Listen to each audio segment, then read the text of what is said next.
درود و مهر فراوان بر شما. این منبع تغذیه خطی از شرکت پیکتک است. مدل 6173. وزن دستگاه زیاده. دلیلش اینه که خطی هست. این دستگاه چند تا ویژگی های خوب داره که میخوام براتون بگم. یکیش CVه، یکی CC. قابلیت برنامه‌ریزی هم داره که من این رو در ویدیوی بعد براتون میگم، چون باید برنامه‌اش رو در کامپیوتر نصب کنم و از طریق کامپیوتر بتونیم اینو برنامه‌ریزی کنیم. اول بگم چه چیزهای همراه دستگاه بود. یه کابل برق داره که خیلی نرم و خوبه. انعطاف خیلی خوبی داره. یه کابل USB داشت برای اتصال به کامپیوتر که اینم خیلی نرمه. جنس خیلی خوبی داره. یه دفترچه راهنما داشت. 2 تا زبانه. زبان آلمانی و زبان انگلیسی. کارکرد دستگاه رو نوشته. از همه مهمتر گواهی کالیبره کردن دستگاه است. این گواهی داخل جعبه بود. کی دستگاه کالیبره شده و توسط چه شخصی؟ این گواهی مهمی هستش. یه CD هم همراه برنامه بود که البته میتونیم نرم افزار رو داخل خود سایت هم دانلود کنیم. برای برنامه ریزی دستگاه هست. خب حالا برسیم به خود دستگاه. یه ظاهر کلاسیک داره. خیلی جمع و جوره. بدنش فلزیه. وزن دستگاه حدود 5 کیلوه. تقریبا سنگینه. دستگاه خطیه، یعنی سویچینگ نیست، لاینیر هست. من خودم منابع تغذیه خطی رو ترجیح میدم چون نویز کمتر دارن، پایداری بیشتری هم دارن. اندازش هم خیلی خوبه. جای زیادی نمیگیره. یه دسته هم در اینجا هست برای جابجاییش. من سعی میکنم داخلش رو باز کنم و بهتون نشون بدم. اولین چیزی که جالبه صفحه نمایش بزرگش هست. 4 تا ولوم داره. این بخش برای ولتاژ و این بخش برای جریانه. این دکمه در خط اول ولوم اصلیه، یعنی ولتاژ رو تغییر میده. این تنظیم دقیقه. دقت بفرمایید. 10/10 10/09. بس دقت خوبی داره. رو جریان هم همینه. این جریان اصلیه. تا 5 آمپر به ما میده. حرکت دکمه خیلی نرمه. این تنظیم دقیق جریانه که این خیلی مهمه.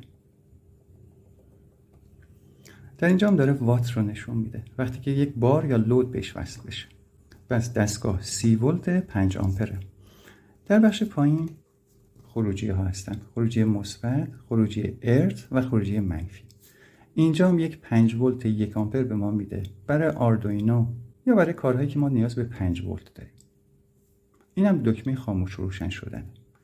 یه دکمه در اینجاست نوشته آوتپوت. اگر اینو فشار بدیم ولتاژ تو خروجی دیده میشه. پس الان هیچ ولتاژی تو خروجی نیست چون دکمه آوتپوت در اینجا چراغش خاموش. حالا پشت دستگاه بهتون نشون بدم.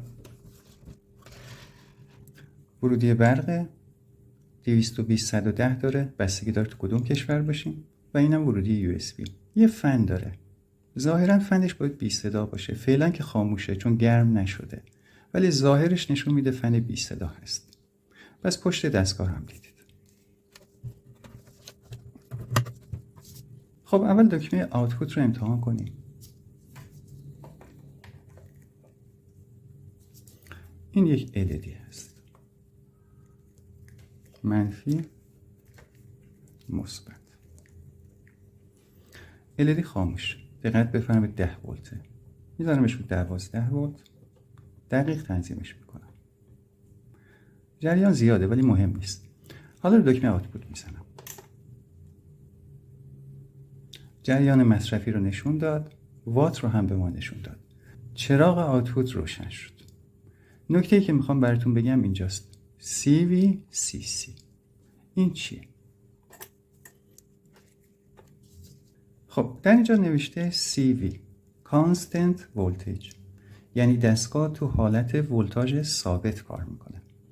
حالا نوشته CC Constant Current، جریان ثابت، یعنی دستگاه سعی میکنه جریان رو بر ما تو خروجی ثابت نگه داره. وقتی دستگاه تو حالت CC هست، جریان دستگاه رو مقداری که ما تنظیم کردیم محدود میشه. اجازه نمیده بیشتر بشه.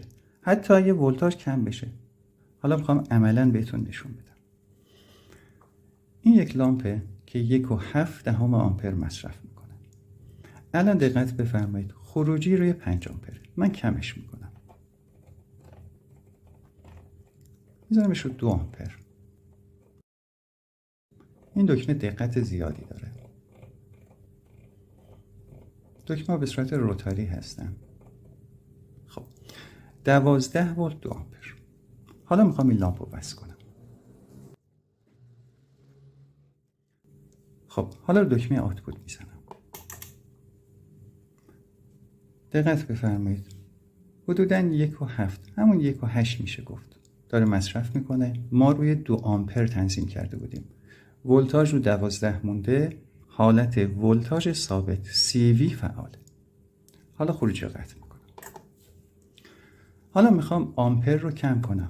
این حدود 1.7 تا 1.8 بود. میخوام بذارم روی 1 یا 1.5. اول روی 1 میذارم. ولتاژ همچنان 12 ولی جریان رو محدود کردم. بس دستگاه الان نباید تو حالت CV کار کنه. آوتپوت رو بزنم. دقت بفرمایید، جریان 1 آمپره ولی ولتاژ رو 3.8. یعنی دستگاه اجازه نمیده که جریان بالاتر بره، بس ولتاژ رو کاهش میده. خروجی CC فعال شد. دوباره قطعش میکنم. حالا جریان رو میبرم روی 1.5. دقت بفرمایید که ولتاژ همچنان 12. جریان 1.5. جریان کمی بالاتر رفت. ولتاژ رو کمتر کاهش داد. آورد رو 8.5 ولت. وات هم نوشته 12 ولی همچنان رو حالت CC هست. حالا جریان رو میبرم بالاتر. 1.8 تقریبا چیزی که لامپ مصرف میکنه. تقریبا درسته. 1.782 12 ولت هم داره به ما نشون میده. دستگاه برگشت رو حالت CV. خب چه نتیجه گرفتیم؟ CV یعنی ولتاژ ثابته و جریان بستگی به باره. CC یعنی جریان رو مقدار مشخصی ما محدودش میکنیم. ولتاژ هر چقدر لازم باشه کاهش پیدا میکنه. این یکی از ویژگی‌های خوب این منبع تغذیه است. البته ویژگی دومی هم داره که به کامپیوتر متصل میشه و قابلیت برنامه‌ریزی داره. یعنی ما میتونیم ولتاژ و جریان‌های مختلفی بهش بدیم طی زمان مشخص و بعداً دستگاه طبق دستوری که داره ولتاژ و جریان رو تو خروجی به صورت خودکار برای ما ایجاد میکنه. من در یک ویدیوی دیگه این موضوع رو بهتون نشون میدم. حالا داخل دستگاه رو ببینیم. 3 تا پیچ اینجا داره، 3 تا پیچ اونور. پیچ‌ها رو باز میکنم، قابو در میارم و داخل رو بهتون نشون میدم.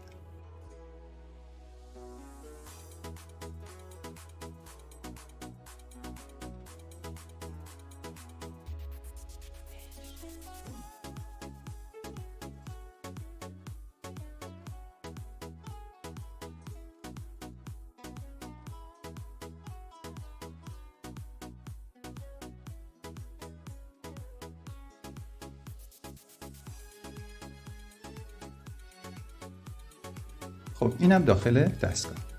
ممنونم که ویدیو رو نگاه کردید.